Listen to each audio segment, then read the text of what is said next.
Oke teman-teman, saya senang sekali bertemu dengan senior, salah satu pengusaha di sektor pertanian, sekaligus sebagai eksportir berbagai komoditi pertanian. Jadi hari ini saya datang ke tempat beliau. Saya perkenalkan, beliau adalah Kakanda Arifuddin Paulangi. Sudah lama bergerak di sektor ini dan sudah menjadi inspirasi di banyak tempat, baik di lahan-lahan ataupun di hotel-hotel, menjadi pembicara untuk mentransfer spirit bagaimana kemudian terus berkarya di sektor pertanian. Nah, hari ini teman-teman, saya berada di lokasi beliau di pembibitan tanaman porang. Porang ini saya pun mau belajar, saya pun mau menyerap energinya supaya saya tertarik untuk terlibat di komoditi ini, untuk terjun juga di komoditi, karena selama ini saya hanya main terutama untuk jagung. Nah, sekarang saya berada di hamparan pembibitan di wilayah di tempat beliau di samping tol Kota Makassar. Tempatnya dekat sekali dari pusat kota ya. Dekat sekali dari bandara, hanya 5 menit, teman-teman. Nah, saya ingin sedikit mengupas atau menanyakan beberapa hal berkenaan dengan porang. Kenapa kita tertarik, Kak, untuk tanaman porang ini? Ya, jadi porang ini berdasarkan data, Ya, kebutuhannya sangat banyak. oke. Kenapa kebutuhannya sangat banyak? Karena ternyata memang manfaatnya juga sangat banyak. Nah, di selatan ini saya kira sudah ada 6 pabrik yang berdiri yang mengolah porang, Yang siap menyerap produksi petani. Oke. Sampai saat ini pabrik tersebut dia hanya mampu produksi bulan 3 sampai bulan 6. Setelah itu sudah tidak ada bahan baku. Tidak ada bahan baku. Tidak ada Artinya bahan baku. Kekurangan. Dan permintaan Cina sekarang, Vietnam, Thailand luar biasa banyaknya. Dan itu menurut beberapa teman yang punya pabrik itu belum sampai 20% terserap. Cina, Thailand, Vietnam Ya. sebagai negara tujuan ekspor. Negara lain masih ada di luar dari 3 negara itu? Jepang juga Jepang. butuh. Cuma Jepang butuh kualitas yang lebih bagus. Sebenarnya seluruh dunia butuh. Dan namanya ada satnya itu. Seluruh dunia butuh, utamanya di dunia farmasi. Ini sebenarnya porang ini dipakai apa saja, Kak? Porang itu banyak sekali manfaatnya. Selain pangan. Ya, jadi jelly ini dia menghasilkan jelly yang bisa menggantikan, mensubstitusi rumput laut. Rumput laut yang kan mahal. agar-agar. Ya, agar-agar. Oke. Itu jelly. Di Jepang itu banyak sekali. Justru porang ini dijadikan pengganti atau Rumput substitusi laut. rumput Ya, laut. bisa substitusi. Oke. Yang kedua, dalam dunia farmasi kelihatannya ini banyak sekali dibutuhkan untuk obat-obatan, termasuk selaput untuk menjadi obat itu pembungkus. Untuk medisiat, jadi untuk Ya, kayaknya dari porang juga itu. alami. Bisa juga untuk lem. Lem? Lem ini juga kekuatannya jauh lebih bagus daripada jadi perekat. yang lain, yang dari kimia. Jadi bisa lem, bisa untuk kertas. Jadi lem kertas. Iya. Ya. Banyak sekali Berarti manfaatnya. pangan, medis, industri. Itu Wow. banyak sekali. Nah, kalau dalam persentase, Kak, perkiraan tak dari permintaan di Sulawesi Selatan ini, katakanlah dari 6 industri tadi itu baru berapa persen terpenuhi? Menurut teman yang punya pabrik itu belum sampai 20%. Belum sampai 20%. Itu baru satu pabrik. Iya. Jadi pabrik di Sulsel itu rata-rata kebutuhannya 60-70 ton per hari. Sekarang baru itu, bisa. ya mungkin target April sampai Juni terpenuhi. Oke, Tapi setelah itu sudah tidak ada bahan baku. teman-teman, ini adalah peluang besar. Orang ternyata hanya bulan panennya yang bisa 3, di 4, 5, 6 Maret, April, Mei, Juni. Berarti hanya 4 bulan yang bisa pabrik ini beroperasi. Ya. 60-70 ton satu pabrik. Kita di Makassar ini katanya sudah ada 6 pabrik. Nah, setelah Sulsel ya. Nah, sisanya selain bulan 3 sampai bulan 6 tadi itu kosong. Ini peluang besar. Selain peluang permintaan tinggi, Juga harganya sangat menarik. Harganya sekarang berapa Kak? Sekarang kalau kita buka penawaran dari Jawa, itu bisa 12.000 per kilo. 12.000 per Kalau di kilo. Makassar itu kira-kira 9.000, 8.000, 9.000 sampai 10.000. Porang ini 1 hektar bisa produksi berapa Kak?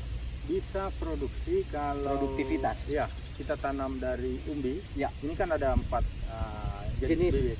bibit. Ada dari spora, Sporanya yang ada, kayak yang tadi ya, itu, ada dari katak, ada Umbi dari besar, umbi kecil, umbi ada kecil. umbi besar. umbi besar. Nah, kalau dia dari umbi sedang, Ya. dalam waktu 1 tahun itu bisa menghasilkan 2 kilo per pohon. Dan itu sudah diterima industri. Industri itu minimal 700 gram. 2 kilo dikali Per populasi Ya, kalau 20.000 kan berarti 40 ton. 40 ton. kali 12.000, Kali 8.000 lah misalnya tingkat petani kan. 8.000 di tingkat petani. 8 kali 40.000 berarti ada sekitar 370 juta. Ya, 360 ya. 360 370 juta per hektar. 360 370 juta, ini komoditi gila. Dan modalnya itu biayanya hanya 1 kilo. Jadi 1 kilo untung, 1 kilo modal. Wow. Oke. Jadi kalau misalnya harga 360 juta berarti kita harus siapkan kurang lebih 150 180 juta Ya. per hektar sampai panen. Ya, itu Biaya biaya produksi. maksimal. Biaya maksimal. Sangat menguntungkan teman-teman. Ayo kita belajar dan kita dorong komoditi porang ini di daerah kita. Ya. Nah, di sini kan yang kita melakukan perbanyakan. Ya. Perbanyakan apa saja Kak di sini? Pembibitan. Jadi di sini ada spora Oke. yang masih kecil. Oke. Yang spora Ini ya. ada katak ini. Ini spora yang ini sudah berapa umurnya Kak? Ini 1 bulan. Sudah baru 1 bulan. Ya, 1 bulan. Kalau yang ini Ini dari katak 2 bulan lebih. dari katak. Oh, ini dari katak Ya, 2 2 bulan. bulan lebih. Kalau yang ini dari spora 1 bulan. Ya. Kalau yang sana yang tinggi 1 Kalau meter, 1 meter itu umbi besar, 2 kilo. 2 kilo. Itu baru 1 bulan. Baru 1 5 bulan, 5 minggu. Ini kalau mau dipanen untuk mendapatkan kataknya itu berapa? Ya, kira-kira bulan 4 itu sudah menghasilkan katak. Ya, kita berharap kalau Bulan 4 ya, tahun depan. Ya. Berarti hitungannya kurang lebih 1 tahun. tidak. Ini kan bulan Oh iya, sorry. 10 Ini ya. bulan 10. Berarti 6 hanya bulan. 6 bulan, setengah 7 tahun. bulan, Ya. Kalau dari umbi besar. Ya, umbi besar. Kalau dari katak, Ini juga dari katak ini. dari katak untuk menghasilkan katak yang produksi sudah bisa di atas 1 kilo, katak ini 2 tahun. 2 tahun. Baru. Tapi dalam proses Itu sudah bisa untuk jadi umbi dijual, bukan lagi Ya, hanya bisa. kataknya. Ya, tapi dia juga menghasilkan katak. Ini Otomatis, seperti ini. Katak. otomatis. Katak ini mungkin hanya 4-5 biji satu pohon.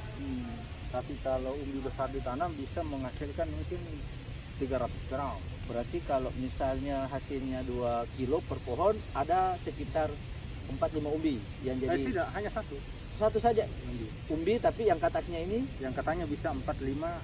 kalau persentase kilo Kak, misalnya 2 kilo totalnya, Ya. berapa kilo yang jadi katak? Kataknya ini kira-kira hanya 5 biji kalau dia 5 kecil. biji, Ya. berarti 20%. Tidak, dia kecil sekali itu seperti kelerengnya. Berarti kecil ya, Ya. di bawah Ah. 10%. Ya. Tapi kalau itu bisa besar kataknya, namanya katak super. Sekarang harga katak itu 300.000 per kilo. 300.000 per kilo katak saja. Jadi kita bisa menghasilkan katak, bisa juga menghasilkan umbi. Kalau kataknya 300.000 per kilo. Kalau yang tadi Kak, yang dalam bentuk spora, Ini spora, sekarang spora ini antara Per kilo? 1,3 sampai 1,5 juta per kilo. 1,3 sampai 1,5 juta per kilo. Dalam bentuk biji spora, apalagi namanya porang. Nah, 300.000 Per kilo, per kilo. Kalau ini 1,2 2 sampai 1,5 gitu per kilo. untuk yang Cuma ini memang Biji- 1 bijinya kilo, ada, Kak? ya, 1 kilo biji spora itu kira-kira 5.000 sampai 6.000 biji. 5.000 sampai 6.000 biji. Ya. Wow. Kalau Kebutuhan kita katak kalau 1 hektar berapa populasi Kak? bisa 20.000 sampai 40.000. Berarti tergantung jarak tanamnya Kalau dia 20.000 berarti 1 kali setengah meter. 1 kali 50 cm, 100 cm kali 50 cm. Itu 20.000. Tergantung jarak tanamnya. Ya. Berarti 20.000. Dan kelebihannya porang ini, dia suka bernaung. Jadi tidak menambah areal pertanaman, justru bisa memaksimalkan penggunaan lahan. Bagaimana kalau lahan yang tidak ada naungan? Dia gampang stres. Gampang stres. Berarti harus ada pelindung. Ada pelindung. Makanya kita berharap dengan penanaman ini hutan kita semakin sehat. Hijau. Karena Berarti tidak mengganggu di bawah. Teori tumpang sari sangat cocok komoditi Iya. ini. Tidak bisa memanfaatkan lahan-lahan yang sudah produktif, yang berkayu. Ya, bisa Tanaman juga mungkin dengan jagung misalnya.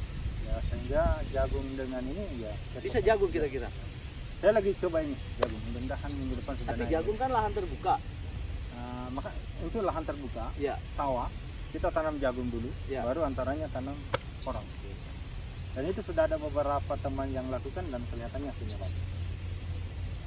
oke Kak, terima kasih banyak atas penjelasan singkat tapi padat, jelas. Ini saya sangat tertarik ini. Kayaknya saya harus punya lahan walaupun mungkin startnya kecil-kecil dulu untuk orang. Oke, terima kasih teman-teman.